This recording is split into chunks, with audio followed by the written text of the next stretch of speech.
It's a good phrase. It's I've a good heard that phrase. Mm-hmm. Oh, the gift of gab. I guess that's why we throw ourselves up on a live stream once a week. I don't have the gift of gab. Well, I'm an only child and you're the youngest child, so we are both like conceited, I guess. Isn't that the normal societal thing? Yeah. Supposedly. So anyway, well, now that we're both spoiled and we've established that because society says so. Thank you for joining us. Welcome to another Unauthorized Caucus, our next Thursday gathering here. I'm letting a few folks come into the queue. I see that we've got our notifications coming up. We're live on YouTube, live on Twitter, live on Facebook. We like to go live everywhere. So wherever you are, please like, share, and subscribe. If you're on YouTube, hit the red subscribe button and make sure to click that little notification bell. Turn them all on so that you're notified when new stuff comes up. Same thing, you can turn on tweet notifications, whether you're at Eagle Ed Martin or at Real PS Eagles. You will be able to get notified whenever we go live there. And do us a quick favor, share this with a friend or family. We're obviously a little bit past the lunch hour. I had a class that I was involved in today teaching and wasn't able to get here at noon. I apologize if someone's mad that we're not on your lunch break. But this is replayable, so hopefully you can catch us this evening or tomorrow. So share that out with someone, let them know what we're talking about. But as promised, last week we said to send in some emails, maybe some ideas. We've got some. We've taken whatever came in or whatever it was and put it together. Midterm elections are coming up November 8th. So there's a lot of things to consider. Thought we should just go ahead and take the next 2 weeks, do a midterm special, part 1 and 2, and kind of consider some of the stuff that's going on. So we thought today, at least for sure, and I'm going to start dropping links in. I'm going to let Joanna talk about a little bit. I've got a little bit, and we're going to talk about not only some values type of strategy, but some specific action item type of strategies. So there's a lot that's going on. I've actually got to finish filling out my voting card for here in Missouri. When I say my card, my little cheat sheet. There you go. There's my basic tip number 1. Always go get the sample ballot. If you're not sure exactly, because it's countywide, which of these is going to be yours, you can go and look up what exact districts you're in. Go ahead and fill it out. Take it in with you. Have your paper so that you don't have to think about it there on the spot. I've done my research. I know what I think. I'm just here to fill it out and turn in the official paper. I do it. And then also when someone asks you, hey, you tried, you looked it up and researched. What do you think about this? Here's my answer. I actually have the cheat sheet that I've put together and I can talk about why. Do that. It's basic. I know what I think about everything. And I still take a little voting cheat sheet with me every year, just because it's a good habit and a good practice to be in. So let's dive in and talk about a little stuff. We already started on the practical. Yeah. Let's start on the practical. What do you got, Joanna? I know you had a couple of things to share. So we actually have 3 things we're going to cover What today. can we do? What can I do? The elections are in 2 weeks. What can I do? So the elections are a little bit less and a little bit less than 2 weeks. And again, we have 3 items that we're going to talk about today. Very practical steps. So the first one is help at your local election voting polls. Be a election judge. I know I said that a really weird way. I just loved how it trailed. Local election voting polls. But be an election worker this year. You might be thinking, well, we're less than 2 weeks until the elections. If you Google election workers, you're going to see a lot of articles pop up from different states. I saw California, Ohio, and also in St. Louis City come up just by a really quick Google search saying that people need election workers. And there's still time for training. What they're going to do is they're either going to do a virtual training depending on what state you live in and also what county you live in. They're going to do virtual training, or they'll work with you and getting you in-person trainings on the weekends or in the evenings. And there is still time for you to do that. How do you become an election worker, or whatever that might be called in the state and county that you live in? Go to your county website and search on there. It should be fairly simple to find. Maybe go to the November 8th elections. That's what I did on St. Louis County. And it showed me how I could early vote if I wanted to, where I could find my polling place, which the county is fairly simple for us, or how to be an election judge. So that's what I would recommend. So volunteer or be an election worker on November 8th, 2022. So that is the first step, and there's still time, and they need Republican workers. We know some counties, actually some of our colleagues are going to be election workers this year because they are desperate for Republicans. So definitely check on that in your county. They even got a call. They didn't look this up and find it out. The county clerk, I guess, has a connection to one of the folks who works in our office over in Illinois, called and asked, hey, do you know anyone who would please be an election judge? We don't have enough Republicans here. Because, you know, you walk in, it's 2 people at all the different states. You're supposed to be a Democrat and a Republican are helping sign people in. And it's, I mean, there's legal reasons to it, but it's just, It is a good and wholesome way to operate that, but they don't have anyone. So we found out through that. She said, if we don't have enough, we got to have 2 at every station. We end up just having Democrats pretend like they're Republicans because all we have are Democrats who want to do it. I mean, come on, you're getting paid to do this. Yeah, I mean, you got to be able exactly. to take off work if you Sure. have that, but it's just they need people, and it ought to be fair. We talk about how elections ought to be run with transparency and honesty and fair. I mean, if you can't find the right people, it's going to be filled with whoever's willing. So if the good people aren't willing, you know, like you and me and you who are want to see these things run fairly, accurately, transparently, who's going to step up and do it? We got to go do it ourselves. So, and maybe you don't think that you're necessarily qualified. The qualifications will be on the website that you go to for your state, but you have to be over the age of 18. You have to be able to vote in your state. So you have to be a registered voter. Maybe there's other qualifications, but that's the basic ones. And also you're really just there to help people to be able to get the paperwork or to be able to fill out the ballots. And that's all you're supposed to do there. Yeah. So you're it's facilitating. My grandma, who's in her early 90s, has been an election worker since she was probably in her 20s or 30s. So this is something that she enjoys doing every year herself. The second thing, be sure to vote. And Ryan already covered this. If you can't help with the elections, be sure to vote. Here in Missouri, we actually have early voting, and people can go in and vote ahead of time if they're going to be out of state. And so definitely some people like take advantage of that. Make sure you vote, but maybe you're not sure how to vote. Like Ryan said, get a sample ballot and fill that out. I know for my family, I'm really blessed to be in a family where we agree on politics for the most part. And I know that that's not the case for a lot of families. But maybe if you have someone you can trust, you can bounce ideas off of. You can do some searching by yourself online to get ideas on how to vote for people. So those are 2 things. So help at your local polls and be sure to vote on November 8th. And the third thing that I would add to that, as far as the practical, we talked a little bit about it this morning. Hopefully you're getting our emails. If you're not, go to phyllisschlafly.com, the upper banner up there, sign up, give us your name and email. We don't sell it, don't trade it, don't do anything except send you information. And every morning, 7 a.m. Central Time, and then all the other time zones equally, you're going to get hit with the wink email, what you need to know. And we do our best to make it very short. There's going to be just a tiny little paragraph or even less, a thought. There'll be a link to the daily radio show that always has a lot of very current spinning issues. And then at the bottom, 6 links. Yeah. 6. I was just 6 links that are things that there's just a host of headlines. Here are 6 that we think you need to know about. Some of them may be big news. Some of them might be buried a little bit, but these are some things that you should know about. And we try to make it an editorialized headline, super simple, get you the information you need. But this morning we talked about how to do this. So, you know, how to get involved, do more than vote. The email said, and that was the note from Ed, was that every American should have plans to vote. You can obviously be an election judge. But let's remember that there are a bunch of people, groups out there that we do not agree with, who are pouring millions of dollars into the campaigns and into the electioneering efforts for candidates that we don't like. So this is your opportunity in the final 2 weeks. 2 things: volunteer to be a poll watcher, which is a little bit more of a not a nonpartisan issue, but it is nonpartisan. I'm just here to watch and make sure that no one's doing anything pushy or illegal from the candidate campaign side outside, to make sure there's no funny business going on, like weird big buses of people showing up, people seeming to come back several times. Go be a watcher, sign up. There are groups that do that. Or maybe not more importantly, but as importantly, go and volunteer for a candidate. There are candidates all over that you agree with who are going to be doing things in these last 2 weeks. The weekends, they're going to be going out dropping literature at people's doors. Maybe they need someone to stand there and hold a sign. You probably wouldn't be shocked, but I'm always amazed at how much that really does influence people when there's only a couple of different candidates there. Folks who are there waving signs, they're not paid, they're volunteers. That can really kind of seal the deal, especially in smaller elections.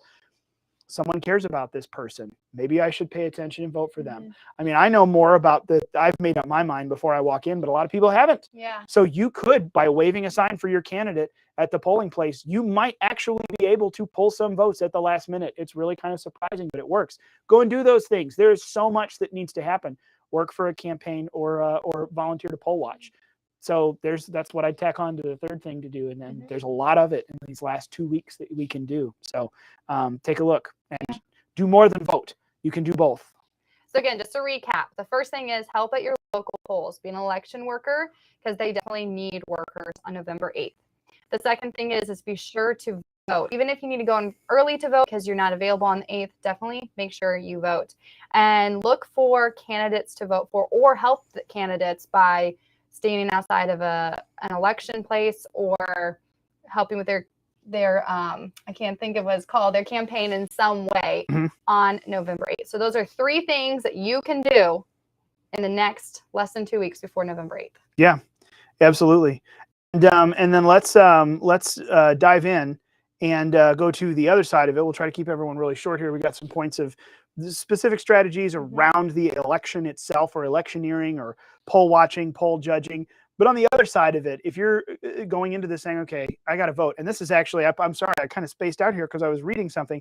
We got someone sending in, and I tell you what, to the person who's asking these questions in the YouTube chat, if you want to email specifically, shoot us an email, info@phyllisschlafly.com, if you don't mind, because it sounds like we got a pretty interesting thing here. I'm going to stay a little higher level than this and less specific, but talking about Colorado, I mean, sure enough, this is, you've got political, you got President Trump endorsing someone, but then there are other Republicans endorsing someone else.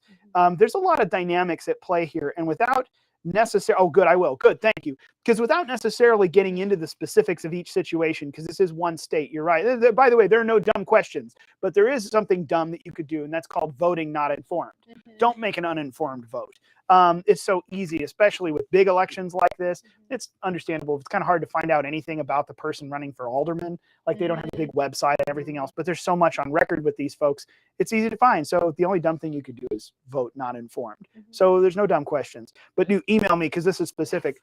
But what I want to talk about, like this, there are competing factions. Well, I like so-and-so and they endorsed this person. I like so-and-so and they said not to vote for that person. What's all at play here?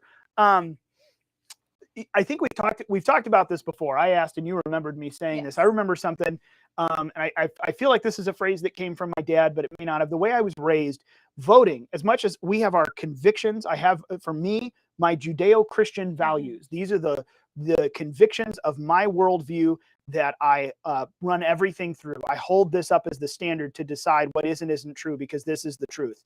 So I always run this stuff through. But when you're voting, my vote for someone, I was never taught that that is my absolute moral endorsement of this person.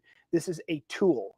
This is a strategic, civic, tactical tool in our citizens' tool belt to be able to use. And we often have binary choices. I know it's just one of the things he mentioned. There's a libertarian candidate. There are third parties. But like we talked about last week, we live in a two-party system. Phyllis was a big fan of that. I am too. As much as there's corruption in the parties, the two-party system is better than the multi-party system. This is just, we could go off into a whole range of conversations about that. But this is a good thing. This is really, I think, was arguably the vision of the founders for it to stay there, because we have this dynamic of demanding a majority agree, and it kind of keeps people accountable. But when you look at it, there's a binary choice, meaning sometimes you're going to have two people who you don't love. One of them is worse, one of them's better. And I know that there's a big move toward, well, don't be sucked into voting for the lesser of two evils. I don't like feeling like I'm voting for the lesser of two evils, but I feel like that's a defeatist way to look at it. Instead, I choose to say I have these two options. Which one of them is going to open up or give the fertile ground for what I want to happen in society happen? If one of them is completely closed and there's shreds of hope with one, let's go this way, because I can work with this. That's the key phrase. Who can I work with? I can work with this. I can't work with this. There's no room for my ideology here. And I know a lot of Pennsylvanians are kind of struggling with that. Dr. Oz, not the conservative. Fetterman, he's awful. I don't want to just vote against Fetterman. Well, Dr. Oz is saying a lot of good things. Do you believe him? Trust him? No, don't trust anyone running for office. Trust. You know what I mean by trust. But I got to take him at face value. So when he gets into office, hey, I could waltz into my senator's office, or physically or not, you know what I mean, in the email. You said during the campaign this, and you get 10,000, 20,000, 100,000 people in the district to say, you said this, we are holding you accountable to it. You've got something to work with. Even if you don't trust him, you've got something to work with. On the Fetterman side, he's probably going to go in and do what he said he's going to do. And that's terrifying. And he's not going to listen to you because you don't have anything to hold him accountable by. So remember, this is a strategic thing. I shouldn't vote for this person because I don't agree wholly with him. Oh, I didn't like Donald Trump. I don't like what he said about women. I don't like that he's been married multiple times. You know what? I agree with these things, but also I've got these two choices, and tactically, one of them has way more advantages, possibilities, opportunities than this other one. And sure enough, a lot of those opened up and blossomed. Did he shut down the Department of Education? No, I would have loved that. But he gave us three really good Supreme Court justices. He said he was going to do it. He did it. The opportunity was there. The growth came.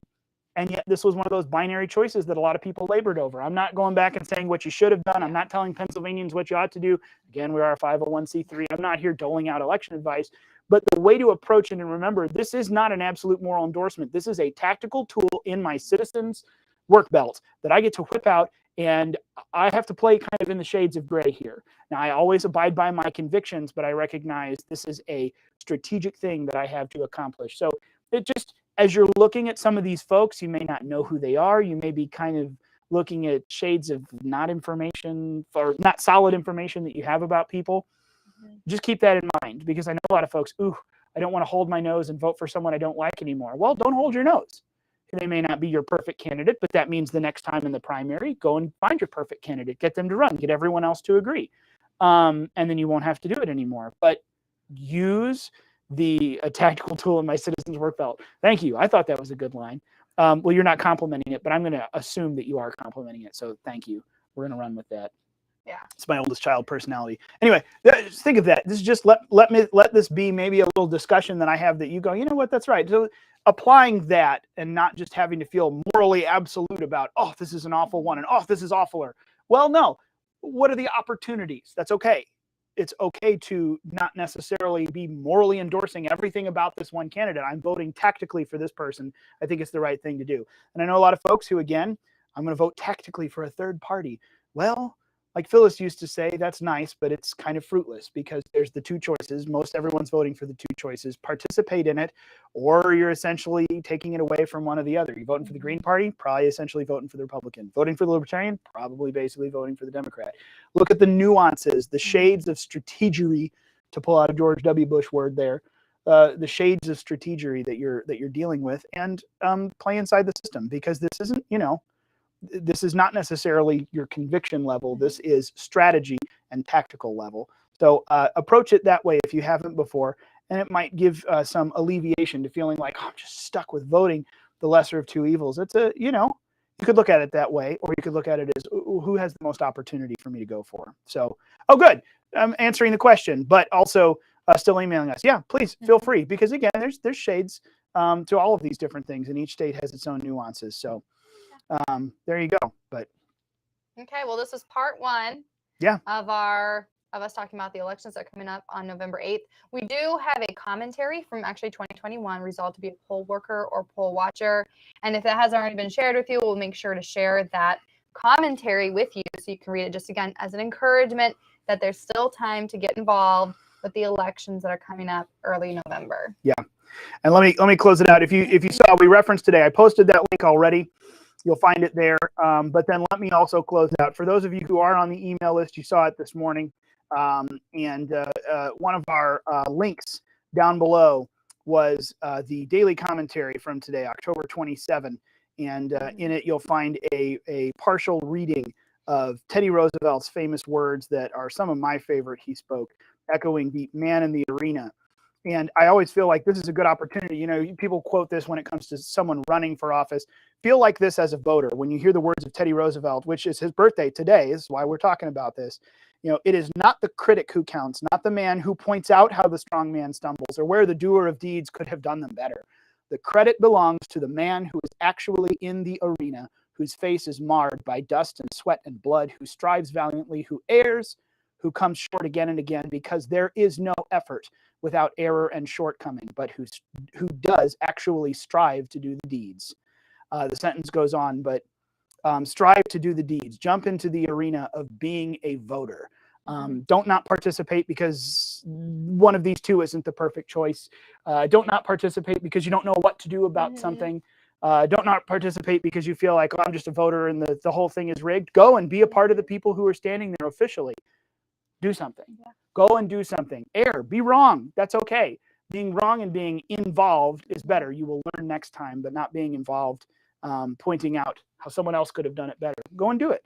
So as a voter, be the doer of deeds and get into the arena. I think that's a good reminder as we come into the midterms. So thank you to the Wink email this morning for putting that out there, and for Teddy Roosevelt having a birthday today. I guess that's nice because that's why we talked about that. So. Yeah. Okay, well, thank you all so much again for joining our weekly Unauthorized Caucus. Join us again next time on next Thursday. It'll be the same place, but back to our normal time, Lord willing, for our part 2 of getting ready for our elections on November 8th.